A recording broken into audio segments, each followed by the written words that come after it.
other side block. This is the Days of the Dead Film Festival. We have lots of good filmmakers up here. As you can tell, we have a lot of them.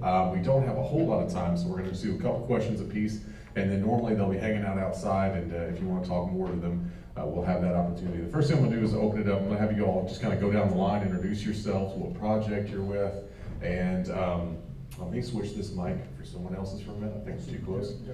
We have one mic that does this. But anyway, introduce yourselves, tell us what project you're in. Thank you. And we'll go from there, okay? So we'll start with next. Hello, my name is Just a bit there. There you go. my name is Matthew Hirsch, and I'm the writer and director of You Promised. Too close, okay. My name is Enzo Monfrey. I play Charles on Ghost Trippers. My name is JJ Perez, and I am the producer, co-writer, and I played Alex in Ghost Trippers. Oh, my name is Mike, and I am in Ghost Troopers. Thank you, Mike. My name is Will Boothman. I'm the director of Ghost Troopers.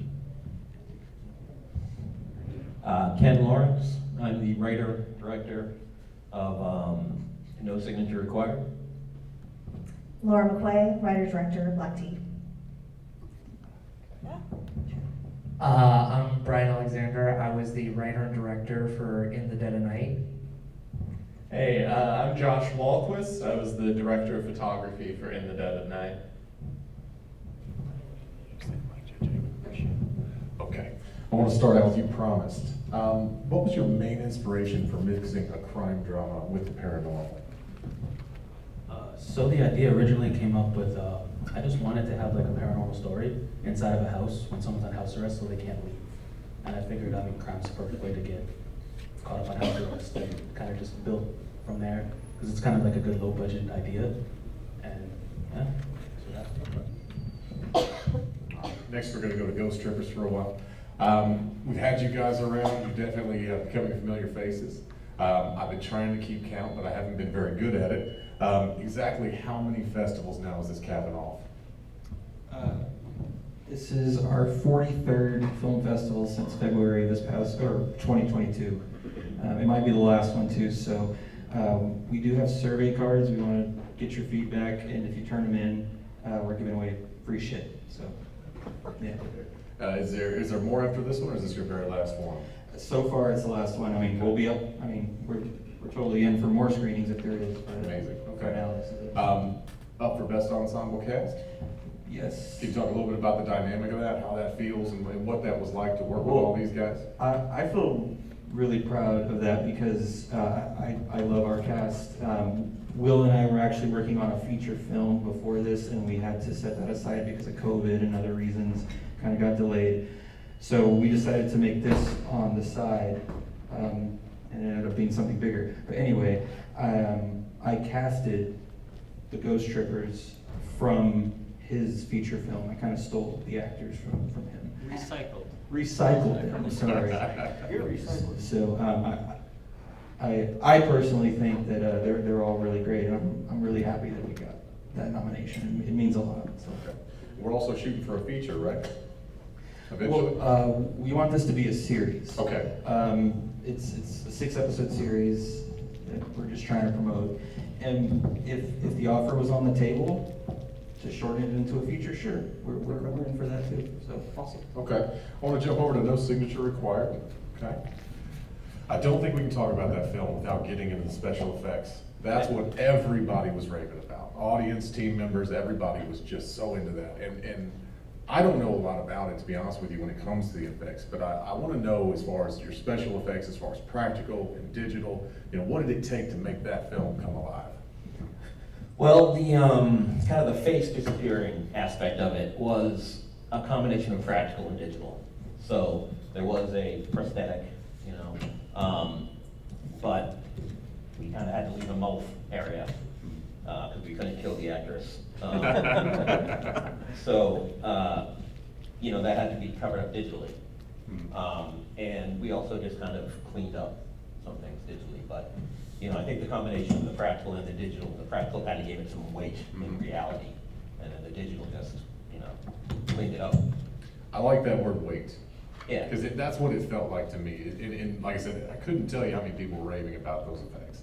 And it was really well done. Appreciate the submission, it was amazing. I want to jump over to Black Tea for a minute. I want to know a little bit about the whimsical design of your production. Everybody was raving about the production design on this. And also, is there a particular love for the Victorian era, or is it just made sense with your storyline? Where did it all It come made from? sense with the storyline. I was inspired by a photograph that I saw of two women, an overhead shot of two women sitting. One was wearing a white gown, one was nude. Their teacups were positioned in a way where it made a skull face, and that just inspired the story, and I immediately started actually storyboarding it before I wrote the script, because there was no dialogue, so I was working with the visuals. And I wanted to build this world, and I felt like going with the Victorian theme, Victorian witch is kind of what I was looking for, and I actually built that set in my house. So that was my very modern dining room was transformed to a Victorian parlor for about 4 months, and we kept having to push our shoot out because my cinematographer kept getting sick. And so by the time we finished, it was late October, and I had a full-time job and had a family in the house, and we were exhausted, so we had a haunted Thanksgiving and a haunted Christmas, and I finally tore the set down in January and was able to get everything stored away. But yeah, I think part of this story, building this world, was a big challenge that I wanted to do, and it was a lot of fun, and Amazing. And I think it's really neat that you had it out for that long, because to an extent, that's why I kept looking at it. I said, all these camera angles, like, how did you do that in that kind of time, So it's impressive. It's really impressive. And I'm a historian on the side, and I appreciated your attention to detail, particularly with all the items. thank you. Let's go ahead and jump over to In the Dead of Night. Let's talk werewolves. I am a huge werewolf fanatic, okay? And my main problem with werewolves are when they kind of come to become a cartoon out of real life. And the first time I remember seeing that was probably like Van Helsing, one beat up on A-Buzz movie. But it was like really, and then here comes the cartoon werewolf, and you guys brought it back to something almost like Silver Bullet, that kind of thing to me.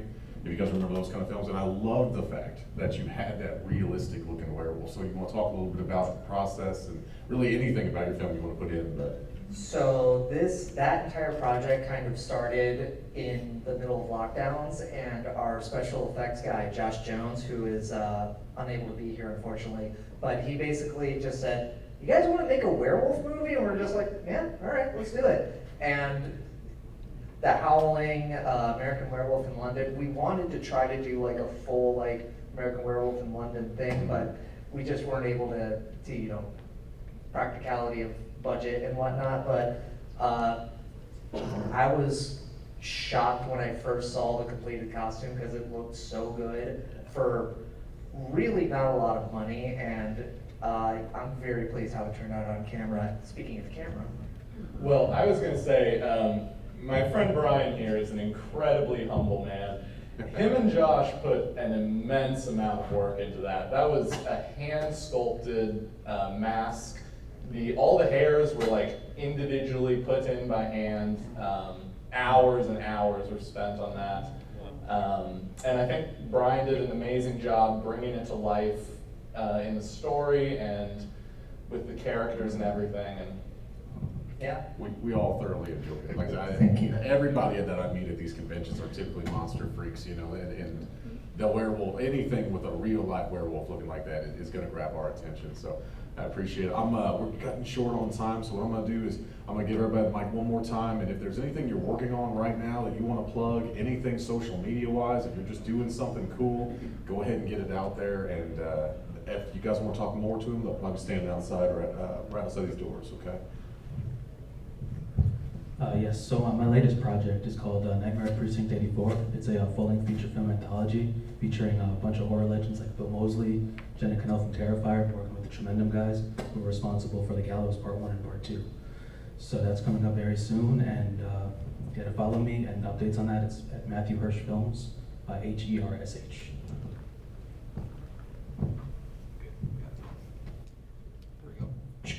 So again, we're trying to make this a series, so we're trying to get funding for it.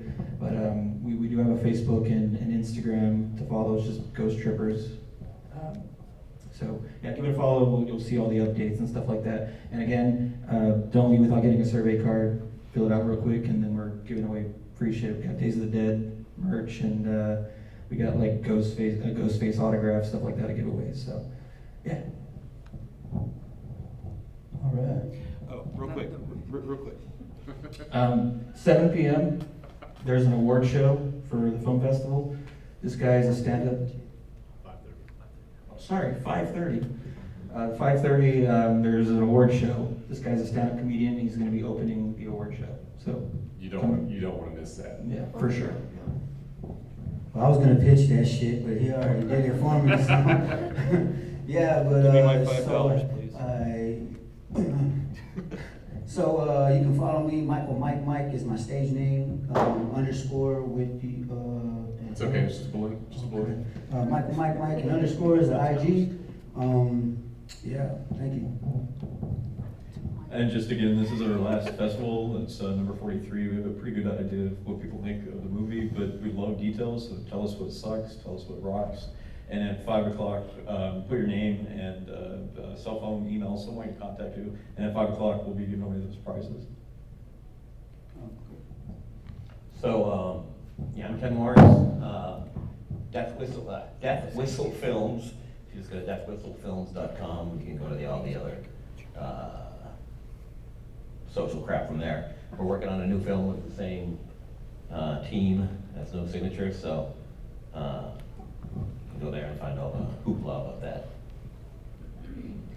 I was actually in pre-production on another short film whenever decided to switch gears to Black Tea. So I'm hoping to go back into pre-production on my short film Prey, which is another supernatural film. And hopefully maybe by the end of this year, I can do something with that. And then the other thing I'm doing is I'm constantly working to promote two of my dad's films that were made a long time ago, The Aftermath and Empire of the Dark, which we're gonna start having some screenings. We've got a screening scheduled at the end of March at the Historic Texas Theater in Dallas. For a hot minute,